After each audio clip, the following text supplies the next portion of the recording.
You and all the viewers of this program. Thank you for joining us this morning, Minister. So talk a little bit about this. The decisions of the Constitutional Court are going to be evaluated? Yeah, we're going to be doing an assessment, but I think we need to correct the perception that the document is about the decisions of the Constitutional Court.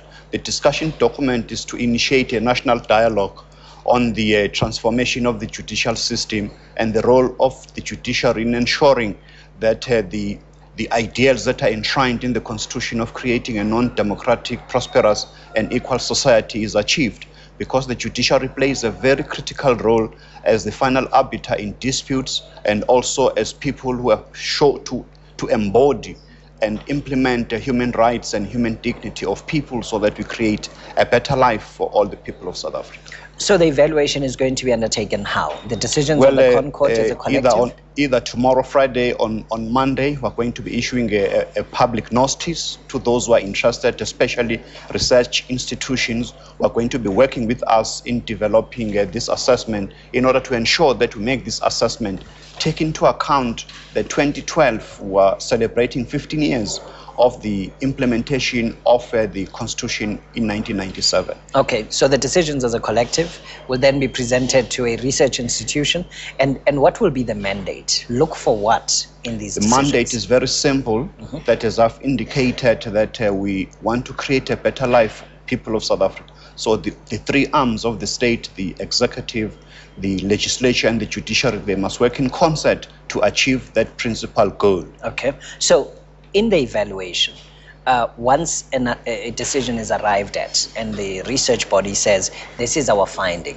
what is the ultimate goal of this particular? Then on the basis of those recommendations, we're going to create a program of action in order to ensure that we implement those things. There are a variety of issues around the transformation of the judiciary, the issues around whether we are achieving the socio-economic rights that are entrenched in the Constitution. Okay, let's talk a bit about transformation of the judiciary. We're talking now here, who sits on the bench? Is it a black judge? Is it a white judge? Is that what we're talking about? Well, if you recall, if we are in the Constitution, is that we are enjoined by the Constitution that the judiciary must reflect the demographics and the gender balance of South Africa. So we need to ensure that we even go beyond this issue of demographics and gender, the mindset, whether the basic rights of our people, are we achieving them in terms of the Bill of Rights and all the socio-economic rights that I've indicated. Yeah, just in terms of transformation on a race basis, are we at a point on the bench in South Africa where we have reached a reflection of the demography of South Africa? I think we've made significant strides since 1994. In 1994, black judges could count them not beyond your two hands. But now we see the Chief Justice is a black person. We even have a female African who's a judge president in Northwest. So there's significant strides. Many females are in the bench. But we've not reached the demography. But there's still a long way to go, because transformation in South African society is not a big bang. It's a long-term project that requires everyone, government, and members of society to participate in this major initiative. When you say, Minister, there's a long way to go, how far are we from that reflection of the demography of South Africa in the representation on the bench? Well, as I've said, it's a long-term project, because we need to ensure that the non-racial South Africa that all of us dream for has not yet been realized. But the building blocks are there in order to ensure that we live in a South Africa of our dreams, a non-racial South Africa, democratic, non-sexist, and prosperous.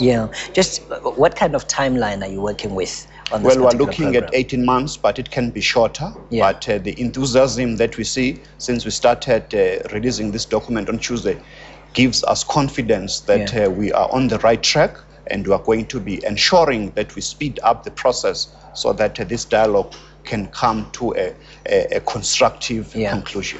In your view, ultimately, how does this impact on the independence of the judiciary? Well, the independence of the judiciary is not at stake. As we speak now, we are talking about institutional independence.